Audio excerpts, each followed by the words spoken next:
Hello and welcome to Customs Guru. This presentation aims to provide an overview of the transit movement process in the UK and the role of customs in facilitating it. By the end of this presentation, you will have a better understanding of the transit movement process and the role of customs in ensuring the safe and efficient transportation of goods in and out of the UK. So, let's get started. Our agenda for today's subject is as follows: transit conventions and UK membership, systems involved with transit movements, planning the route and transit office codes, transit for import and export, further information. When the route to the destination country lies through a third country, which is not part of the same trade bloc, then transit movement becomes essential. For example, when exporting goods via GB from France to the Republic of Ireland, both of which are EU countries. If no transit agreement is available between the trade countries in this example, then there are unnecessary additional steps of import into and export from the GB would be required, which is an unnecessary additional cost and complications to the process. The Common Transit Convention is used to ease the movement of goods between or through any member country. Let us see the countries that fall under the Common Transit Convention. Iceland, Liechtenstein, Republic of North Macedonia, Norway, Serbia, Switzerland, the EU including the EU special territories where customs rules apply, Turkey, Ukraine, UK. In the UK, in order to manage the transit-based shipments into and out of the UK, there is a separate IT system called NCTS, New Computerized Transit System, which the traders must utilize. This system is separate from the CDS/Chief, which are import/export customs declaration systems. To connect to the NCTS system, the below three options are available to the traders. First, connect by the NCTS web service. The NCTS web channel is a basic free-to-use service designed for traders who are low-volume users. It will provide the capability of communicating with the NCTS. NCTS web service is accessed via the HM Revenue and Customs HMRC portal on the internet. NCTS Web can be used by any authorized employee or representative of any company that has a current economic operator registration and identification, URI number registered with HMRC, and whose postcode associated with that, URIS in the UK.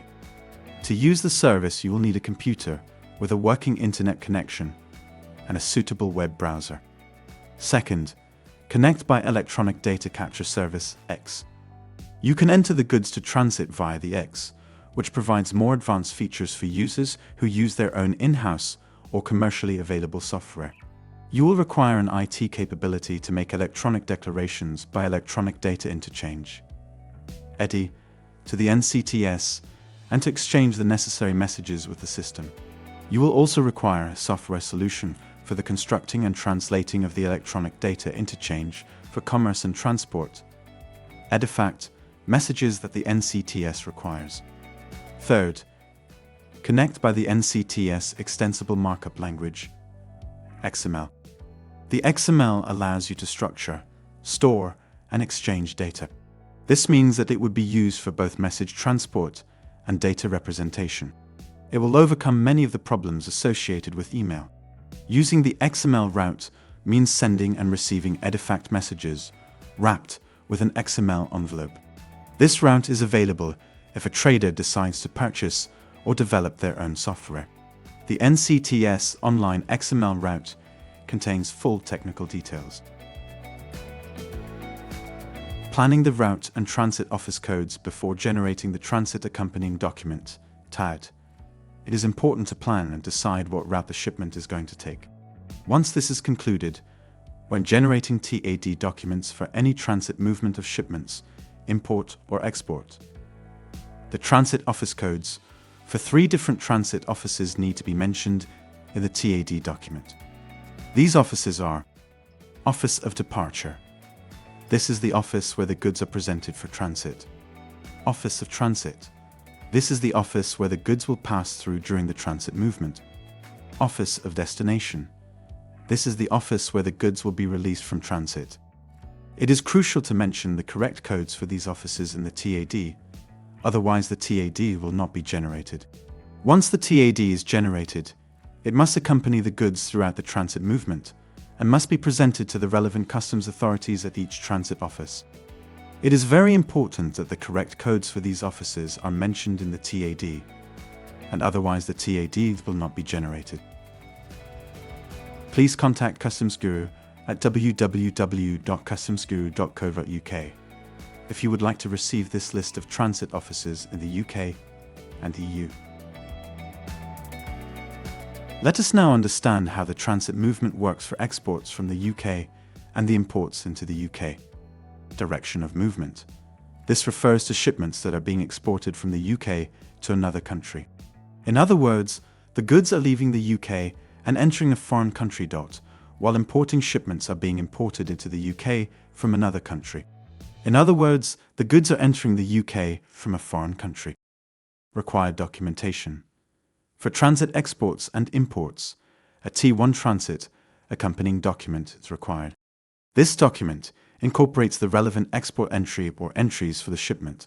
In order to generate the T1 document, the MRNS of the export entries need to be added to it. Procedure options. There are 2 options available for transit exports: the normal procedure and the simplified procedure. The choice of procedure will depend on various factors, such as the type of goods being exported and the exporter's level of experience with transit procedures. Normal procedure requirements. Under the normal procedure, the transit document needs to be printed at an inland border facility. There is no requirement for the exporter to have authorized consignor authorization. While good SRE being imported under the normal procedure, the transit will be discharged at the UK border. However, to do so, pre-lodge import entries are required for all items in the shipment, and an ACA must be generated and added to these entries. To use this service, a declarant needs to be registered with a service provider at the UK ports. Simplified procedure requirements. While exporting the goods under the simplified procedure, the exporter can print the transit document in their own premises. However, to do so they need to have authorized consignor authorization from HMRCs. While importing goods under the simplified procedure, the T1 will be discharged at an authorized consignee temporary storage facility inland. To use this procedure, the importer needs to obtain authorized consignee authorization and be linked to an office of destination, which needs to be mentioned in the T1 document in order to discharge the T1 in this location. Other requirements. In addition to the transit documentation, compliance with customs and tax regulations is also required for transit exports. Advantages. Transit procedures can help streamline logistics and reduce costs, as the shipment can move through multiple countries without being subject to multiple customs clearance procedures. Thank you for staying tuned. For more information, get in touch with us on www.customsguru.co.uk.